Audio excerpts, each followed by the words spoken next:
Welcome everyone to the City Council meeting for Monday, September 25th. Can we have a roll call to establish quorum, please, ma'am? Terry McClung. Here. Vicki Schneider. Here. Christy Kendrick. Here. Bob Thomas. Here. Peg Adamson. Here. David Mitchell. Here. We have 6. All right. I'm going to ask us to stand, and we don't have a flag. Let's see if we can turn back toward the courthouse. We know there's a flag there. And pledge of allegiance, please. I pledge allegiance to the flag of the United States of America and to the republic for which it stands, one nation, under God, indivisible, with liberty and justice for all. We will see about getting some flags somewhere.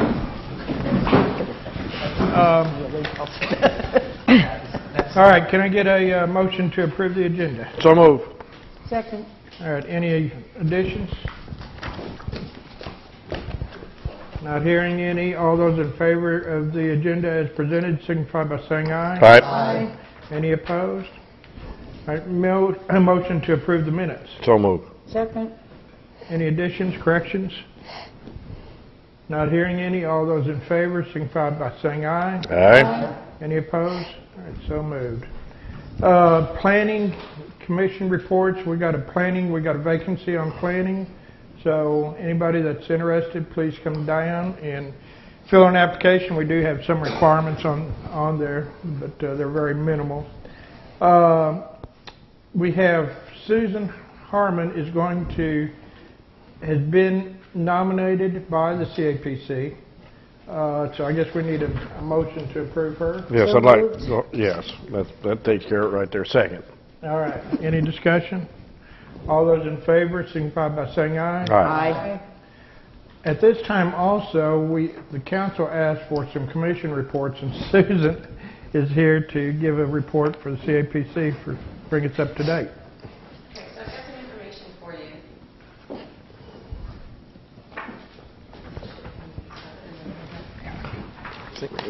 How can you use that? And I've got 5 to 10 minutes, so. English. Thank you.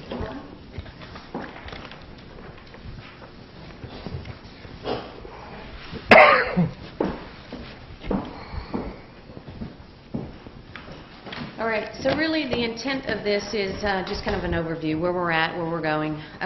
Some of the things that you may or may not know about the CAPC. I gave you a lot of information. There's a lot of reading here. But I'm going to kind of skim over the major points here. 2017 to date highlights. Hopefully most of you are aware of the Made in Eureka marketing program that's out there. Lots of different things that are happening to highlight what happens here in Eureka Springs. So between art, clothing, history, events, and things like that, that's all incorporated into the Made in Eureka.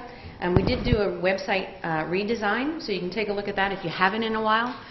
We've got more pictures, and it's a little bit easier to navigate than what the old one was. We started in January the Game Ball social media marketing plan, which means we're no longer just going out 4 to 6 hours from Eureka Springs. We now have what we call the Game Ball, which is up to about 10 hours away. So it allowed us to prospect many more millions of people to Eureka Springs. So that has been quite successful. You can read about where we're targeting. The app sponsorship, I know there's been some talk. David has mentioned it a couple times about the app that we just sponsored. That is out. I know they were making a few tweaks to it, but it is available on the Apple Store right now. So if you've got an iPhone or an iPad, you can download that. Tons of information that is on there right now. Festivals, you've seen some of them. There's some information about Andy, who is our events coordinator, and what he's doing for events here. One of the big things that just happened was our Airbnb agreement. So we just signed that, and that will allow us to track who is listed on Airbnb, and we will then be able to collect those taxes from those particular lodging establishments. We did the state hospitality classes here in the auditorium. If you were not able to attend, we had 63 attendees, so that was a good turnout. We'll continue to do that yearly. Collections. I know people have asked about collections, where we're at, how is the budget. You see the numbers here. Year to date, we're down about 0.06, so not quite 1% down from last year's collections. So we're really basically at this point flat to 2016, which is not where we hope to be, but it's not a bad thing. So we haven't lost any money there. Cash balances, about $463,000 in our cash balance, and we also, just for those people out there, if you know of anybody that's got a good idea, wants to start a new festival, something like that here in Eureka Springs, we do still have funding balances available for those. So they can come fill up their form and apply for that. As far as one of the other things I wanted to talk about was the auditorium, year-to-date versus expenses versus income. As you know, the auditorium costs a lot of money to keep up and run. Just in air conditioning, in repairs, and things like that. We are falling short on actually breaking even on the auditorium right now. So we've got to figure out a way to make some money. I know there are some things in the works right now. You can read about that there. But really for this year, we're at about $6,600 in income. We're at about $95,000 in expenses. So it is way off, and we've got to be able to fix that. Some information about our event coordinator and what he's doing. One of the things that I wanted to bring, and I was hoping I had some extra copies, but y'all can take a look at this, was publicity. So this was kind of interesting to me as far as what Mike had put together at our last meeting. I know David and Terry, you have this, but it is kind of interesting. If you want to pass that and take a look at it, how and when we're being mentioned throughout different venues, be it radio, TV, newspaper, whatever. There's some interesting things there, and probably some websites and or sites that you've never heard of before that mention Eureka Springs. So more information there. As far as 2008, where are we going and what are we doing? If you hadn't seen our meeting this past, I guess it was last week, we are in the process of purchasing the app or these kiosks that will be able to feature the new app. So you can take a look at that. You haven't seen it already, but those will be located throughout town at different venues. I've listed those places there. Obviously the trolley stations, the chamber.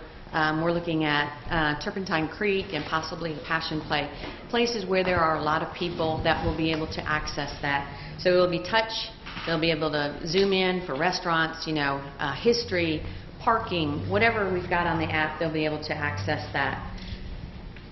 One of the other promotions that we're doing is I have Eureka After 5, but I think we're going to be calling it Live After 5, and that is a way to promote those businesses downtown that have hours after 5 o'clock. It's kind of one of the biggies for the tourists. So restaurants, bars, businesses that have hours after 5 o'clock. Mike is in the process right now, or has received, I think, the database of businesses so that he can contact and get that information from them. So that'll be something that we're going to do new on our website and promote that for those particular businesses. Some information about the top 10 best traffic sources by region. You can look at that, see the different states where we get most of our traffic from. As far as the 2018 budget, and I am almost done, our main goal is to focus on a way to measure why we increase or decrease the overall budget. So this year we increased it. We didn't meet it, but we need to have some tangible or some real ways to measure why we raise it or why we decrease it based on either historical and or other things. So that information is there. Mike has included some information about the state's 2018 budget and how that breakdown is shown and is similar to what the CAPC does as far as where we advertise, television, digital, magazine, and things like that. So that's where we're at. But that gives you some reading information, so I can keep it short. I know Mike's not here, so he kind of lives and breathes the CAPC, so anybody have any questions? No, I like what you're doing. It's great. Terry. I just wanted to mention that we're starting with 4 kiosks. Yes, That's what we approved, and that may be in there, but I think he did mention that in here where he has purchased the 4. Yeah. And like I said, the trolley stations, so there's 3 of those, right? And then when that gives us a floater, and then we can move the others if we So there'll probably see will that be we need to as well. more Yeah. purchased over the year. I know one of the things he mentioned in here was the Branson Airport. So it'll be a good opportunity for us. You know, people like to walk up to something and touch and click and read. That's just how some people do it, rather than talking to an individual.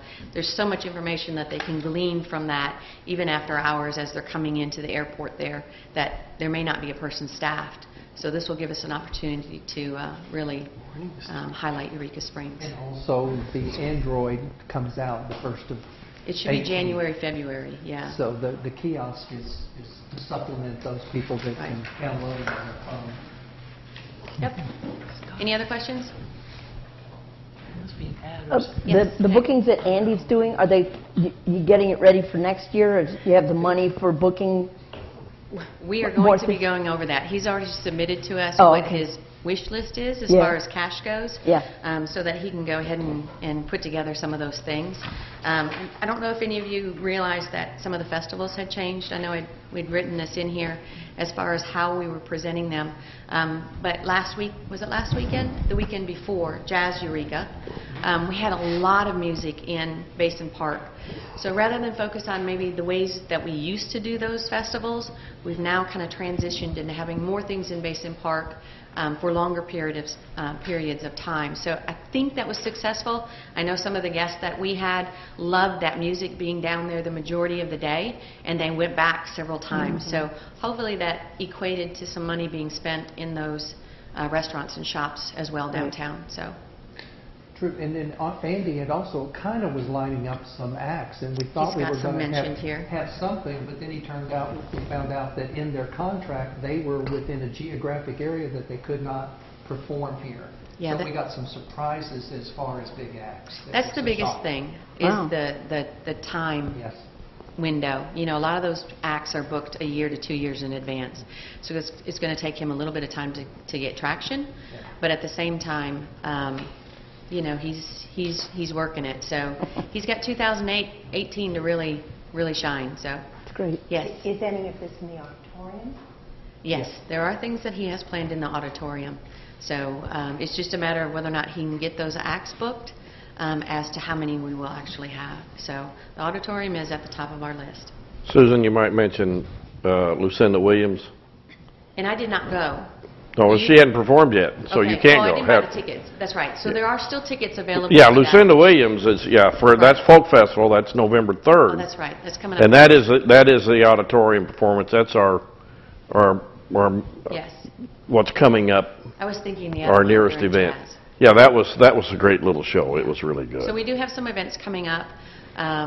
You'll just have to look at the calendar. And like I said, it's all about timing. It's all about whether or not we can get them. You know, the hope is that we can constantly fill.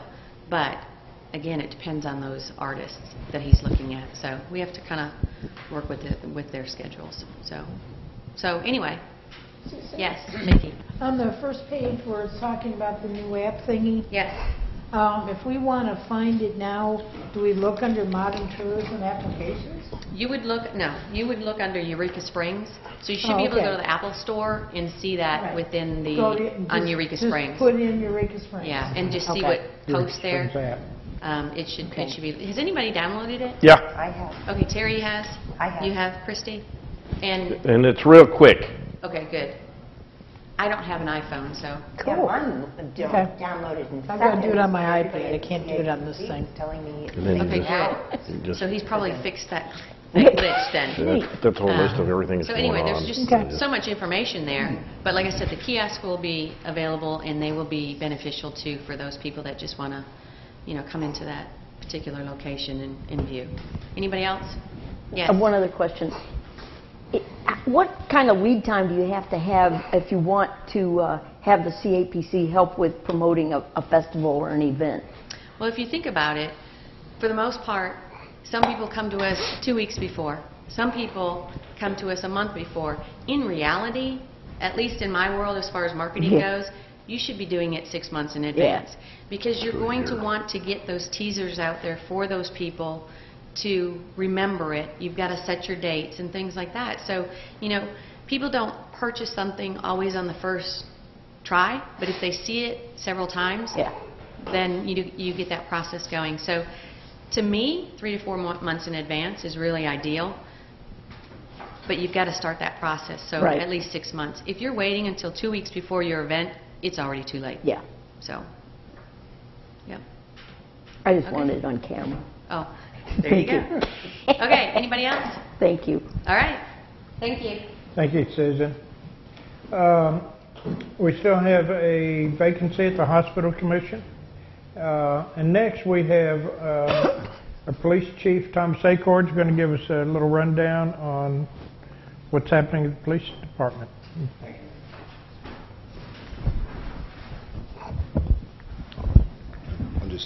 Can everybody hear me?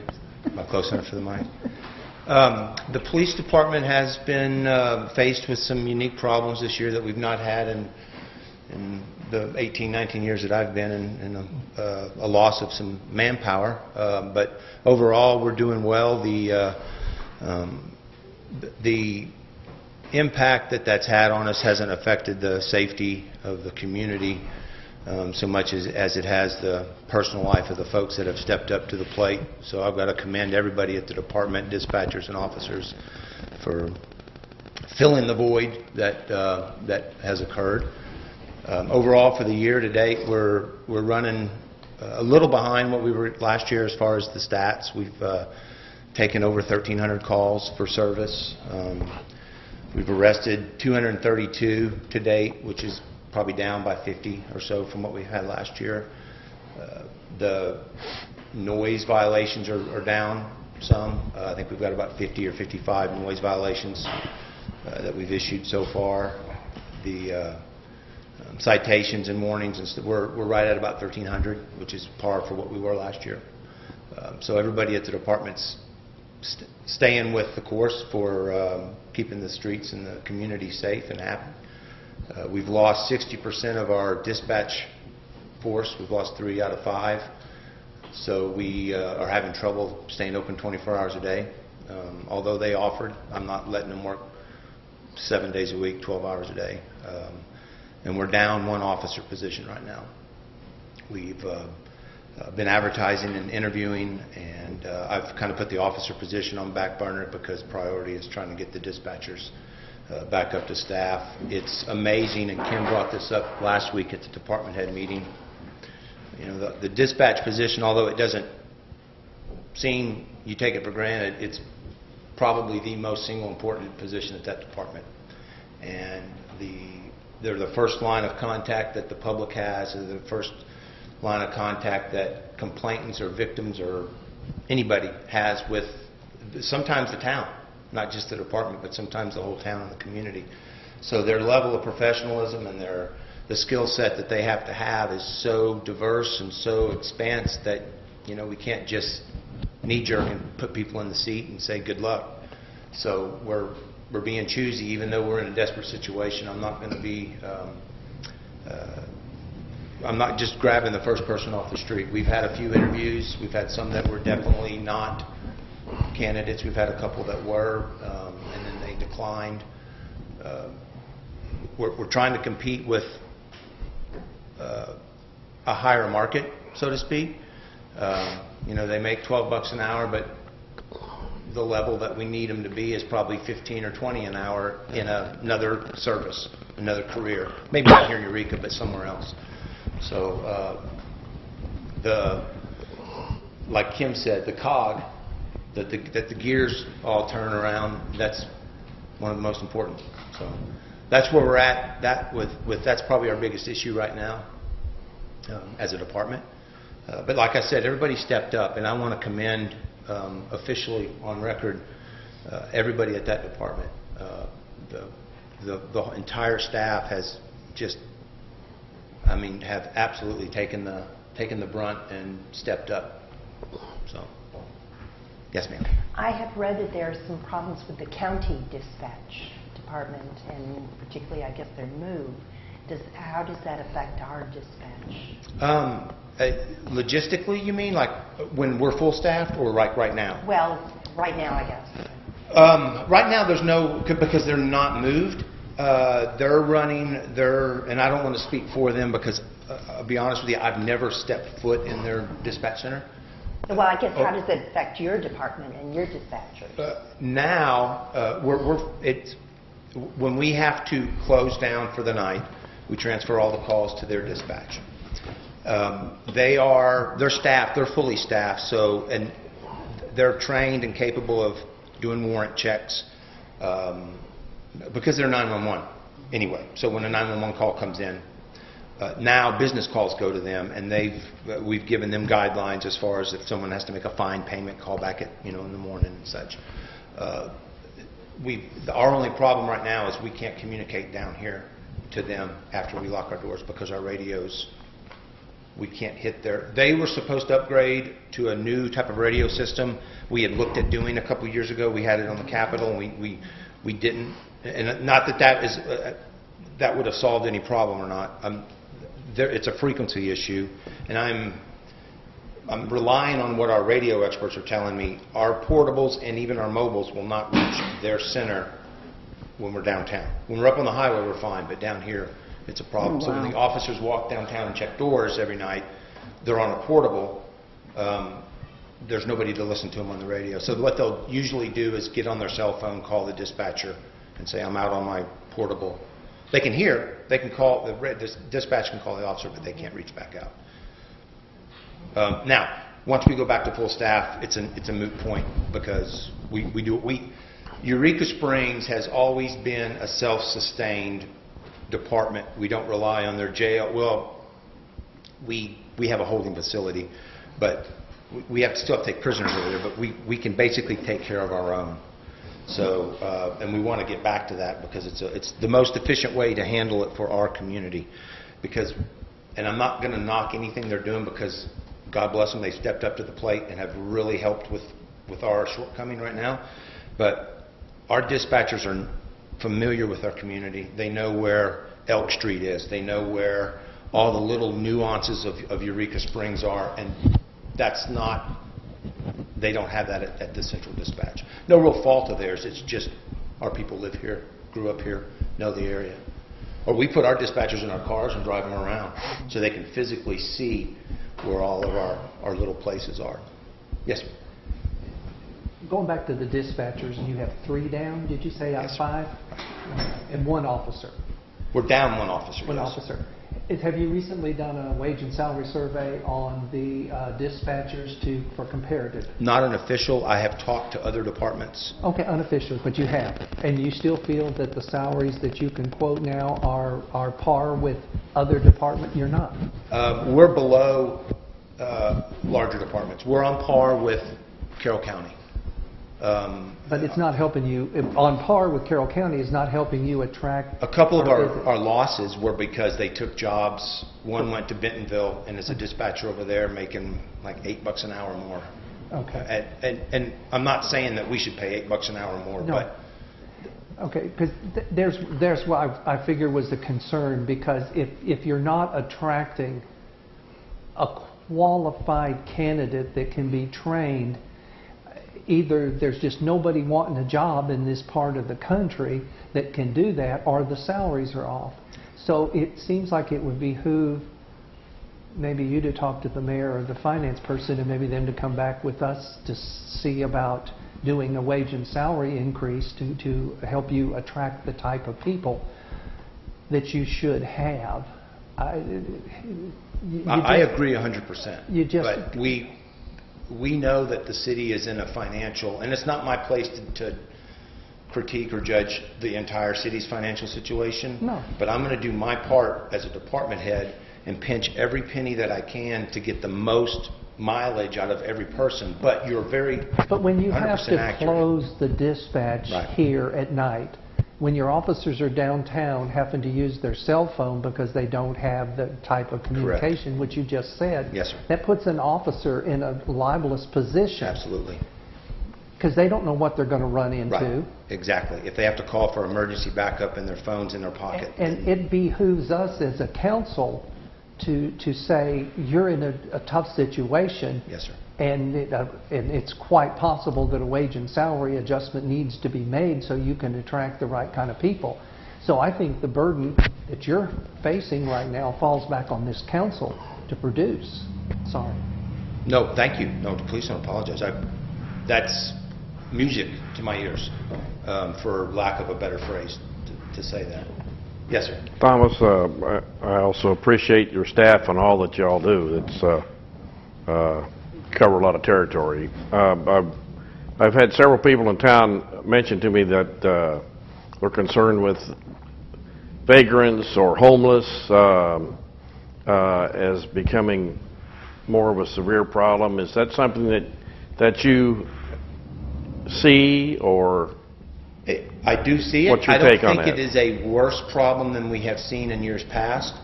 The cycle that we typically see during our warmer months, the folks will transient into town. They can sleep in common areas, alleys, everywhere they can get to. Then usually when winter gets here, they tend to disappear. Last winter was a very mild winter. Year before was a mild winter. I don't know if that had any direct relation.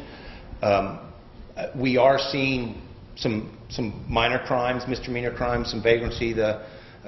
Things like the yarn on the trees. I'm not saying that was done by a transient or a vagrant or a homeless person, but we had people that were camping in the woods, 500 yards from there, that we had run out a couple of times.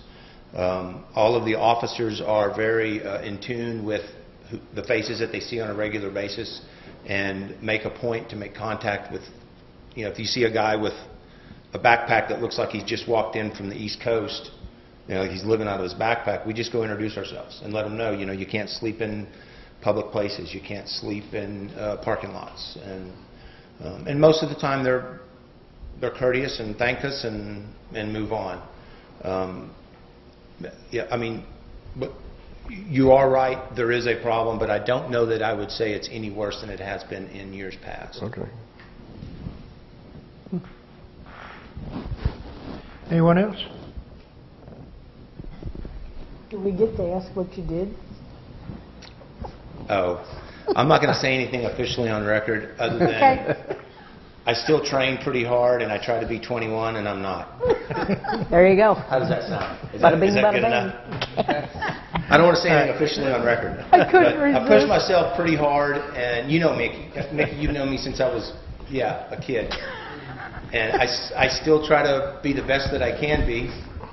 And some days that falls. My mind writes checks that my body can no longer cash. Well, both of the boys are the same way. They'll get it. Yeah, exactly.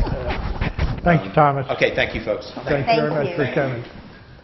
All right. Yes, sir. Okay. Yeah, thank you. Thank you. All right. Public comments? We actually used to follow these meetings. Yeah. Sitting too long. Yeah.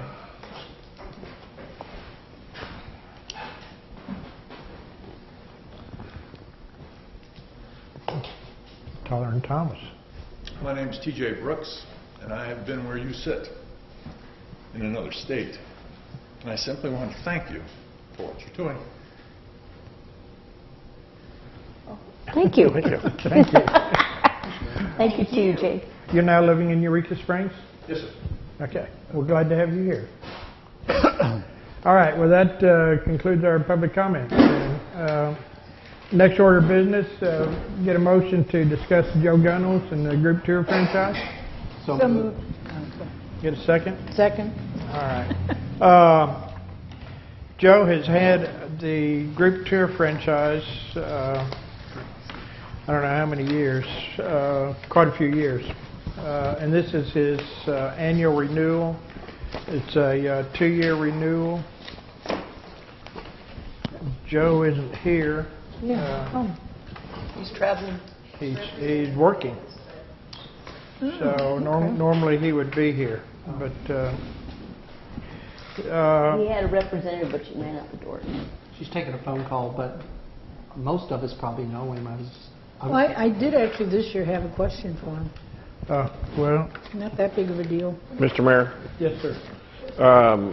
I don't really want to take any action on this. I'm surprised that our director of transit's not here, because he made reference when he reported to us last time that he wanted to do this on his own. Is that something that we can consider, or is that? Well, I think at this point we can still. What this is for the group franchise, and I think this is. I think that's what he was talking about. Well, when I talked to Smitty, he's talking about individual tours that he can still. Not the groups. He can still do the groups on his own also. This does not prevent him from doing this. Okay, well, I'm not sure I've got... I have a copy of his letter, and he stated that he felt that Joe Gunnels Tours is promoting the individual tours almost exclusively. I do not know of any group promotions he has done on his own. Depending on the CAPC for his group contacts, he also has a tour venture in Branson.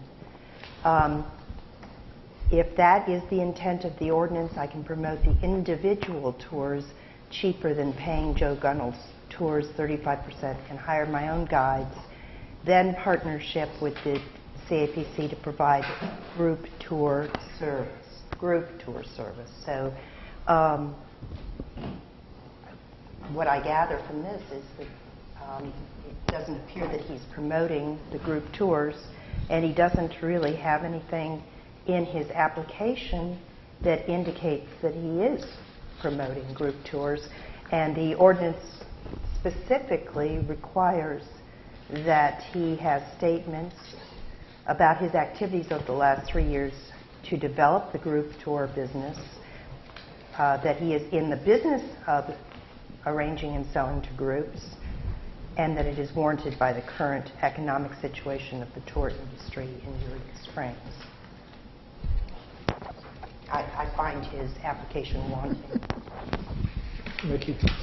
Yeah, this is, can we postpone this and have maybe a workshop with him and Smitty and us and hammer out what's going on? Because we need expansion rather than dual stuff, you know what I mean? So would that be possible or feasible? Is it legal? We can do that. We can do anything council wants. Just a moment. David, you had a first? Would that work for you, Terry? Just a moment. I David? was going to play off and just go ahead and make a motion that we postpone this until we get further information. Okay. Okay, so I would like to make this a workshop. Well, I will second David's motion, so now we can discuss before we vote on that. Is that correct? Okay, Correct. so would that work for you then? now, wait a minute. All right, Terry, did you want to? Yes, I'd like to make a comment, and I really don't want to do any kind of a workshop. I think we need to have Smitty here, and we need to have Joe Gunnels here, and either we're going to do it or we're not going to do it. It's that simple. That's my opinion. I agree. Yes, I don't think Kendrick. this is appropriate for a workshop. This is an application to City Council, and it should be done in a City Council meeting. Okay. Mickey? Application, yes, for City Council, but we have two different parties. We can actually give them both the same thing because we can have two of them. Point of having a workshop was so the two of them could sit down, discuss it together. If you want to do it with the mayor and the two of them, fine. But why cover the same base twice and leave another one totally empty? That was the whole point of having a workshop discussion, however you want to work it. Now, it would not be appropriate to have both of them come to the meeting and put before us. That's not going to solve the problem. The problem is we have two people wanting to do the same thing and totally ignoring one other opportunity that we have to promote tourism. That was the point of getting them together. David? I think the mayor can very easily suggest the two of them get together, have their own workshop, and come to us with what they consider to be the solution. And that works a whole lot better for me. That would be fun, as long as we can get them together to talk. All right. Any further discussion? There's a motion and second to defer this. until the next meeting. I don't know whether that was... Yes, if that's okay. Okay. There's no further discussion. All in favor of the motion, signify by saying aye. Aye. Any opposed? So moved. All right. This will be deferred to the next meeting, and I will get with Smitty and Joe and get them to iron out any of their comments and questions. Thank you. Okay. All right, that brings us to our next comments, which is a motion to discuss the second financials. So moved. You got a second? Second. It's kind of, we had a good budget meeting. I think the one of the couple of key items that was pointed out was this is the first time we're now at $21,000 in the red on the general fund, which is the first time we have been in this lowest amount in the general fund for Black. this year. We're in the black? I mean, in the red. That's $21,000 in the capital general fund. Oh, I thought we were. General fund. Oh, yeah. Okay. Oh, yeah. That's right. Yeah. The 21,000 is the shortest that we've been. Now, overall, we are in the black by overall. 246,000. So we've got some other funds that have been made up for that. We got the streets, and then some of our other areas we've increased in through there. So I think overall we're still seeing some in our sewer. We're still running approximately 8% more than our projection, and that's a large contributor to the shortfall, $55,000 in our sewer fund. But overall, I think we're doing good. We're showing, like I said, an increase of the $246,000, which is a lot better than where we have been in the black. So, any questions or comments? All right. Next item is get a motion to discuss meeting sites. So moved. Second. All right. We are still investigating, and I guess I think most of the council knows, and the other people, trying to work something out with the community center in the old school. We've been approached to see if we can work something out with them, and I've talked with the superintendent of schools, and we're still right now waiting to get some feedback on some information that I've asked from the school. And once I get that, and I'm hoping I will have that by the next council meeting when we're hopefully making a date to make a decision on what to do on that. But other than that, that's the only things that I know. David? So the community center came back after we did site visits for two places, North Street and the fire station. Correct. Nothing at this point has really changed, and then council voted last time to put it to hopefully make a final decision by the first meeting in October. That is still the time frame? That's still the time frame. That's what the council asked for, and that's what the council I just voted wanted to on. be sure that Correct. that the community center knew if they wanted to be considered, they better get moving. Well, the community center approached me at approximately that same time. They weren't aware of what we were doing. And I think I'd mentioned this, they had offered us the use of that facility at no cost. Mm-hmm. There would be some cost of site work, of ramps and parking, and we still had some issues there that we could still take care of. But there was also some other issues going on with the ownership of that property that I am now investigating with superintendent of schools and the community center. Okay, and that issue of ownership came up in discussion at the last council meeting in regards to the trail around there. Correct. The activity trail, I guess, or yeah. Right. Cardiac coach. Okay, so technically they had kind of almost started on that, so you're just progressing it more. Well, and I had a meeting with the superintendent in regarding the trails. They didn't have a problem with providing a lease around the perimeter, around the sides of the school to the parks. Mm-hmm. Their problem was around the frontage That's where the issue came up, not around the sides or the back. We're looking at how the ownership of the property works. And that's what we're investigating at this point in time. Okay. And, okay, we'll just wait until then. Yeah. Yes. If more information comes up, would it be something that you would contact us before our next meeting so that we'd have more time to make some comparison? Or do you feel like it'll, because this ownership thing is sort of throwing me off about what you mean by ownership? Well, as soon as I know more, I will let the council know. Will you? Okay. Yeah. I mean, I can't answer your question because I don't know. I mean, we've got some questions out there, and right now we don't know how the ownership with the foundation works with the school and the city properties and everything. Yes, It sounds complicated. Mr. Mayor, It's not easy. Mr. Mayor, I can help you with the ownership question. We don't need to discuss it right now. But Right. I can. Okay. Anyway, that's where we are right now. Okay. Any further discussion? All right. Well, that concludes our... Yes, ma'am? All right.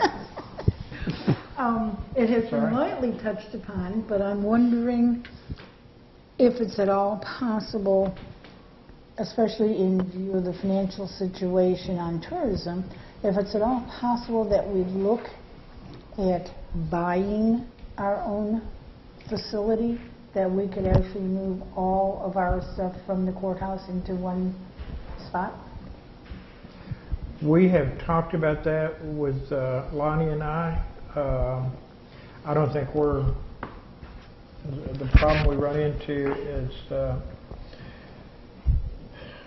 location, finding an appropriate location. I'm thinking one of the small hotels, motels, whatever. We have quite a few that are empty because of the tourism situation in the last 10 years. Well, I'd have to look into that, but I guess that's possible. Anything's possible if you got enough money. Well, the thing that I found intriguing was one of our local people suggested that we take the CAPC rent line from their budget, make it a mortgage line, and buy our own facility that we would move all of our people and stuff into, and this would be that's what would pay for it. I thought that was an incredibly awesome idea. That way we wouldn't be paying rent, we wouldn't be out any more money than what we're paying. We'd have our own ownership of a facility for all departments and all people. Well, we've looked into the possibility of us building a place. I can say Well, that. so I'm thinking of the little old motels that... I don't think that's really the most practical thing for one of the motels from a use situation. No? All those separate rooms to be separate offices? No. Okay. As an architect, I'm putting on my architect hat. That's not, Well, that's what I'm asking, no, okay. I wouldn't recommend that. I mean, it can be done, but you can do anything for money. I just think you're better off if that was to happen to buy a piece of vacant land and to build a building. Really? Yes. Not be able to utilize one of our non-used things I now? don't think so. Okay. Any other questions? I don't have a question, I just want to make a comment. Yes, ma'am? In all of this movement towards a place for handicap accessible, new location for the meetings, etc., I feel that the city has an opportunity to show support for the people of Eureka Springs by doing some kind of a move that is really an upgrade, and really thinking in terms of an artistic upgrade, just because that's where I'm coming from, but something that would really show what everyone can do in this town and what we can actually do as a group. That's all I wanted to say. Okay, thank you. Any other comments? Okay, that brings us to our agenda setting. Anybody got? Yes, sir. I'd like to add a salary and wage discussion for the police department. Okay. I'll Get a second? that. All right. I see somebody else's hand up on the agenda. No, that was the same one. Anybody else? All right. Council comments. David, we'll start down with you. No, I think I'm going to pass. All right, thank you. I know what you really were saying, thank God he didn't say anything. I know what you were doing. I have no comment. I always have something to say. One, my little bouquet goes to Kim, who is fresh as a daisy. There you go. And I wanted to mention two things. One, if you haven't been watching the Vietnam series on PBS by Ken Burns, it is relentlessly awesome. It's an excellent documentary. And then the other thing is I wanted to wish Dude a medical recovery. Dude is Tom's dog who helps him in the gardens with the city of Eureka Springs. And Dude is a great big dog who hurt his kneecap, and he's been on medical leave. Get well soon, Dude. Mickey? Come back to me. Now you're next. No, come back to me. Bob? No comments. Terry? Just that Bikes, Blues, and Barbecue is behind us. Corvette weekend is fast approaching, and this really nice flyer for them was in our box. And you know, it is quite an event, and it has been for many years. So I'm looking forward to it. It's October's a great time of year. Mickey? I'm going to speak my piece because that's what people appreciate. And I know there's two people here that aren't going to like it. Too bad. For 20 years, this council, meaning the Eureka Council, has been ignoring, putting off, sashaying around the ADA compliancy thing. This is the first one who has actually taken action to do. And y'all couldn't wait 3 lousy months for us to finally hit a bottom line before forcing us in here. Now, did y'all see, in order for the mayor to see, I had to put my hand in front of his face. We have no flag. We have no access to our mailboxes. When we're talking, really, when somebody's up there talking, you could actually see what they were saying. If I sit here and sign to you everything that's going on, will that help you? Because I can sign. I'll be glad to do it. This sucks. I have a ton of phone calls and people stopping by to tell me, we watch it live at night, or we watch it starting the next day, because they are elderly, and it's a whole lot easier for them to sit at home and watch the meeting rather than try to get here or there. And I noticed y'all didn't even bother to use the elevator that you whined about. So, I mean, you know, that's just another one of those little comments. I have worked with handicappers of all sorts for 50 years. I have fought tooth and nail to make the sidewalks compliant, to get handicap parking, to get the money turned loose from the quorum court. I offered to go to jail for that because they decided they didn't want to give us our money. I am not ignorant of the situation. I am furious that you're so self-centered. You couldn't wait 3 lousy months and let the people, other people in town, continue to be able to see, hear a live meeting or whatever in the comfort of their home. I think that was very disrespectful on your part. I tried to make... Mickey, let's keep it to the public. By law, I Mickey, have the right. let's try not to do this toward individuals. I offered to talk to you guys. I was the very first one to respond to your first email. You didn't bother to respond back.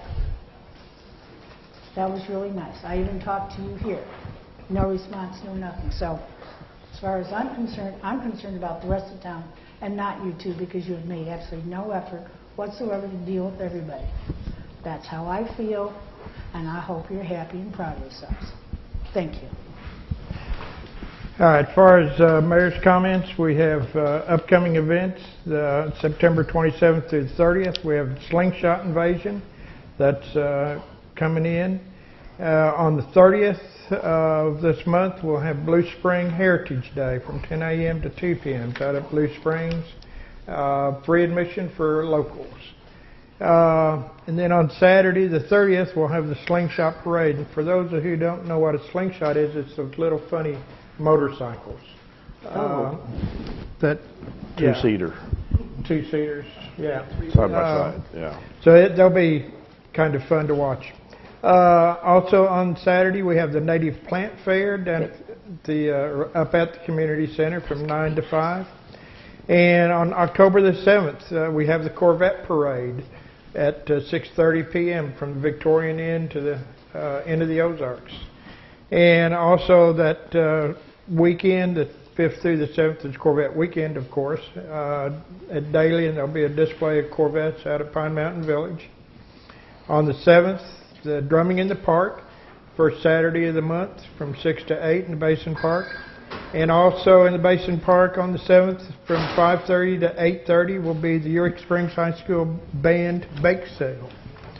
And that's all I have. Can I get a motion to adjourn? Second. All in favor? Aye. Aye. All right, so moves. Thank you all.